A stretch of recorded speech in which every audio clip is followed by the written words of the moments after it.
Breaking news చూస్తున్నారు. తెలంగాణ రాజకీయాలు ఆసక్తికరంగా మారుతున్నాయి. ముఖ్యమంత్రి రేవంత్ రెడ్డి మాస్టర్ ప్లాన్ గురించి మాట్లాడుకుంటున్న సందర్భం. కవిత ప్లేస్ లో మంత్రి అజారుద్దీన్ కు ఎమ్మెల్సీ ఇవ్వబోతోందా కాంగ్రెస్? ఈ అంశానికి సంబంధించి చర్చ జరుగుతుంటోంది. అజారుద్దీన్ కు చట్టసభల్లో స్థానం కల్పించాలని ముఖ్యమంత్రి రేవంత్ రెడ్డి ప్లాన్ చేశారు. కవిత రాజీనామాకు సంబంధించి మండలి చైర్మన్ ఆమోదం తెలిపిన తర్వాత ఇప్పుడు ఈ చర్చ కాస్త జోరందుకుంటోంది. గవర్నర్ కోటాలో మైనార్టీ సంక్షేమ శాఖ మంత్రిగా అజారుద్దీన్ ఉన్నారు. అజారుద్దీన్ ఎమ్మెల్సీ కావడానికి రెండు మార్గాలున్నాయి. ఒకటి, గవర్నర్ నుంచి ప్రత్యేక ఆమోదం పొందాలి.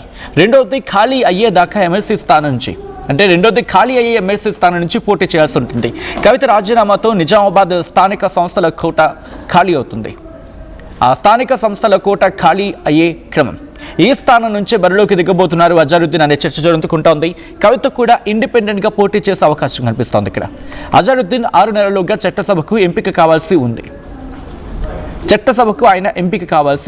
దీంతో ఇప్పటికే 2 నెలలు పూర్తయ్యాయి. సో ఇప్పుడు ఆయన ఏం చేయబోతున్నారు? ఇటు ముఖ్యమంత్రి రేవంత్ రెడ్డి మాస్టర్ ప్లాన్ గురించి మాట్లాడుకుంటున్న క్రమం. సో ఈ నేపథ్యంలో ఇటు ముఖ్యమంత్రి రేవంత్ రెడ్డి ఎటువంటి మాస్టర్ ప్లాన్తో వెళ్ళబోతున్నారు? ఎందుకంటే ఆసక్తికర పరిణామం కింద చెప్పుకోవాలి. 6 నెలల్లోగా ఆయన ఎంపిక అవ్వాల్సి ఉంటుంది. కానీ ఇప్పటికే 2 నెలలు గడిచిపోయాయి. కానీ ఇక్కడ ఇంకా క్లారిటీ రాలేదు. సో ఈ క్రమంలో ముఖ్యమంత్రి రేవంత్ రెడ్డి మాస్టర్ ప్లాన్ రచించారా? ప్రస్తుతం దీని గురించి మాట్లాడుకుంటున్న క్రమం. కవిత ప్లేస్లో మంత్రి అజారుద్దీన్కు ఎమ్మెల్సీ స్థానాన్ని కట్టబెట్టబోతున్నారా, లేకపోతే ఆయనకు ఎమ్మెల్సీ చేయబోతున్నారా? సో దానికి సంబంధించి వ్యూహరచన చేస్తున్నారా? అటువంటి చర్చ జరుగుతుంటోంది. అజారుద్దీన్కు చట్టసభలో స్థానం కల్పించాలని రేవంత్ రెడ్డి ప్లాన్ చేస్తున్నట్టుగా ప్రస్తుతం చర్చ జరుగుతుంటోంది. కారణం, కవిత రాజీనామాకు సంబంధించి కవిత రాజీనామాకు మండలి చైర్మన్ ఆమోదం తెలిపారు. గవర్నర్ కోటాలో మైనారిటీ సంక్షేమ శాఖ మంత్రిగా ఉన్నారు అజారుద్దీన్ ఎమ్మెల్సీ కావడానికి ప్రస్తుతం 2 మార్గాలున్నాయి. ఒకటి, గవర్నర్ నుంచి ప్రత్యేక ఆమోదం పొందాలి. రెండోది, ఖాళీ అయ్యే ఎమ్మెల్సీ స్థానం నుంచి పోటీ చేయాలి. కవిత రాజీనామాతో నిజామాబాద్ స్థానిక సంస్థల కోట ఖాళీ అవుతుంది. సో ఈ స్థానం నుంచి బరిలోకి దిగబోతున్నారు అజారుద్దీన్ అనే చర్చ జరుగుతుంటోంది. కవిత కూడా ఇండిపెండెంట్గా పోటీ చేసే అవకాశం కూడా లేకపోలేదు. ఎందుకంటే ఒకవేళ ఇండిపెండెంట్గా పోటీ చేస్తే గెలిస్తే కనుక నేను ఇండిపెండెంట్గా పోటీ చేసి గెలిచాను, ఏ పార్టీ సపోర్ట్ లేకుండా అనేది అటు తనకు కూడా సపోర్ట్ అయ్యే అవకాశం ఉంటుంది. సో ఇక్కడ మళ్ళీ అజారుద్దీన్ గురించి మాట్లాడుకుంటున్న క్రమం. అజారుద్దీన్ 6 నెలలుగా చట్టసభకు ఆయన ఎంపిక కావాల్సి ఉంటుంది. ఇప్పటికే 2 నెలలు పూర్తయిపోయింది. ఇప్పుడు ఏం చేయబోతోంది కాంగ్రెస్? ఇంట్రెస్టింగ్ డిస్కషన్ మాట్లాడుకునే ప్రయత్నం చేద్దాం. అప్డేట్స్ అందించేందుకు మా ప్రతినిధి మధు సిద్ధంగా ఉన్నారు. మధు, ఇటు కాంగ్రెస్ వ్యూహరచన ఏంటి? కాంగ్రెస్ ఎటువంటి ప్లాన్తో ముందుకు వెళ్తోంది? ఎగ్జాక్ట్లీ నిన్న రాత్రి కాస్త సమయం సభ వాయిదా పడే ముందు, శాసన సభ వాయిదా పడే ముందు కవిత రాజీనామాను యాక్సెప్ట్ చేస్తూ నిర్ణయం తీసుకున్నారు. ఎందుకంటే కవిత మొన్న మాట్లాడారు శాసన మండలిలో, నా రాజీనామాను యాక్సెప్ట్ చేయాల్సింది. అంటే బీఆర్ఎస్ నుంచి వచ్చేది ఏది కూడా నేను వారసత్వంగా కొనసాగాలనుకోవట్లేదు. పార్టీ సభ్యత్వానికి రాజీనామా చేశాను, వారు కూడా నన్ను సస్పెండ్ చేశారు. సో వారి పార్టీ ద్వారా వచ్చినటువంటి ఎమ్మెల్సీని కూడా నేను వదులుకోవడానికి సిద్ధంగా ఉన్నాను. ఆల్రెడీ సెప్టెంబర్ 3 4 నెలలు దాటింది. నా రాజీనామా యాక్సెప్ట్ చేయండి అనేటువంటి ఆమె విజ్ఞప్తి చేశారు మండలిలో డైరెక్ట్ గా చైర్మన్ కూడా మరొకసారి ఆలోచించుకోండి, మీరు భావోద్వేగంతో తీసుకున్న నిర్ణయాలు కాదు అంటూ స్టేట్మెంట్ చేశారు. ఆమె మళ్ళీ కూడా లేచి నేను కరెక్ట్ గానే రాజీనామా చేశాను, ఖచ్చితంగా ఆమోదించాల్సిందే అనేటువంటి ఆమె విజ్ఞప్తి చేయడంతో రాజీనామాను యాక్సెప్ట్ చేశారు. ఇప్పుడు చర్చ ఏంటంటే, ఆల్రెడీ మొన్న కోదండరాం, అమీర్ అలీ ఖాన్ కి సంబంధించినటువంటి ఎమ్మెల్సీలు రద్దయ్యాయి. ఇటు దాసోజు శ్రవణ్, తర్వాత కుర్రా సత్యనారాయణ ఇద్దరు కూడా బీఆర్ఎస్ తరఫు నుంచి హైకోర్టు తర్వాత సుప్రీంకోర్టును ఆశ్రయించారు. సుప్రీంకోర్టు ఆదేశాలతో వారి సంబంధించినటువంటి ఎమ్మెల్సీ సభ్యత్వం రద్దయింది. ప్రస్తుతం వాళ్ళు మాజీలుగానే వారిని పరిగణిస్తున్నట్టుగా చెప్పారు. తర్వాత జరిగినటువంటి పరిణామాల్లో వారి స్థానాల్లోనే సేమ్ యథావిధిగా కోదండరాం ప్లేస్ లో కోదండరాంని ప్రమోట్ చేస్తూ కేబినెట్ నిర్ణయం తీసుకుంది. దాంతో పాటు అమీర్ అలీ ఖాన్ ప్లేస్ లో మాత్రం అజారుద్దీన్ పేరుని తెరపైకి తీసుకొచ్చింది కాంగ్రెస్. సో అప్పుడు జుబ్లీస్ ఉప ఎన్నిక ఉండడము, మైనార్టీలో ఓట్లను చేజిక్కించుకోవాలనే ఒక రీజన్ ఉండడము, సో అసదుద్దీన్ వయసు నుంచి ఒత్తిడి రావడంతో అజరుద్దీన్ పేరును తీసుకున్నారనేటువంటి చర్చ జరిగింది. సో ఆ రకంగా అజరుద్దీన్ ని ఎమ్మెల్సీగా నామినేట్ చేశారు. ఆల్రెడీ 2 నెలలు దాటిపోయింది. అజారుద్దీన్ మంత్రిగా కొనసాగాలనుకుంటే ఇప్పుడు ప్రజెంట్ ఆయన మరొక 4 నెలల లోపల ఆయన ఎమ్మెల్సీగా ప్రమాణ స్వీకారం చేయాల్సినటువంటి అవసరం ఉంటుంది. లేదంటే ఎక్కడి నుంచైనా ఎన్నిక కావాల్సి ఉంటుంది. సో ఆ సిచ్యువేషన్ ప్రస్తుతం లేదు. ఎమ్మెల్సీలు ఖాళీలు అవ్వడానికి దాదాపు 8 నెలల సమయం, 8 నుంచి 9 నెలల సమయం పట్టేటువంటి అవకాశం ఉంటుంది గతంలో.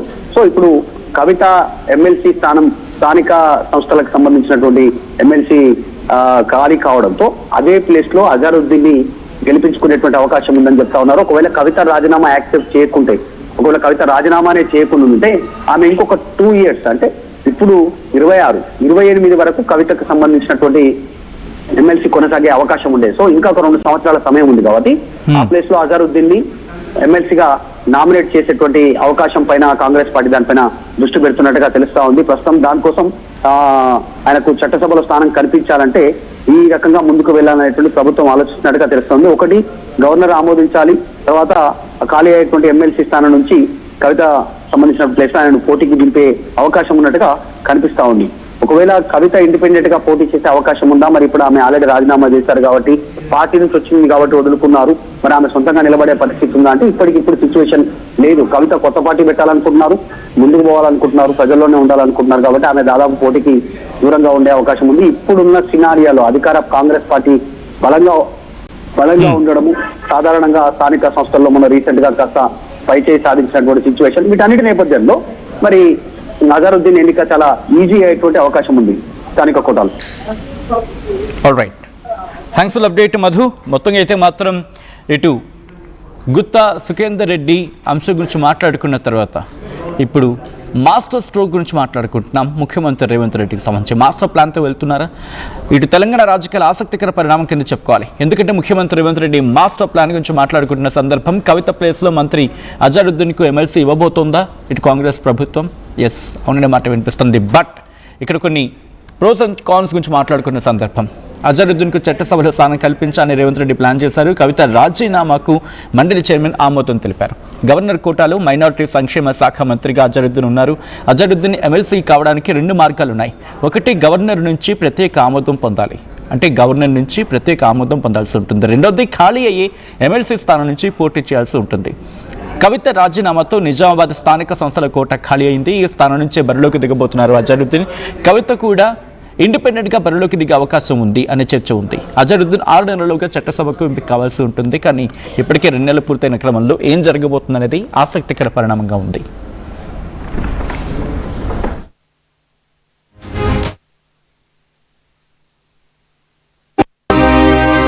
నగల సామ్రాజ్యం పెద్దది. మన వేడుకల్లో నగల పాత్ర పెద్దది.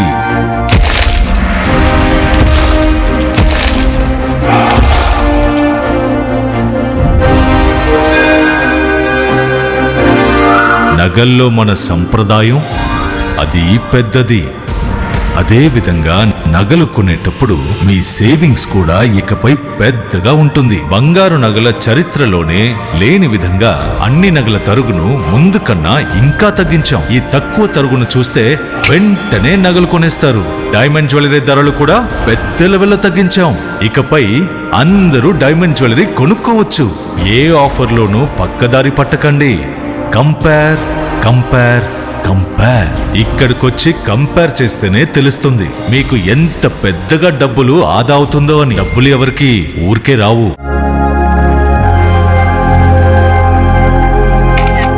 ఖుషి, ఫంక్షన్ కి టైం అవుతోంది, త్వరగా.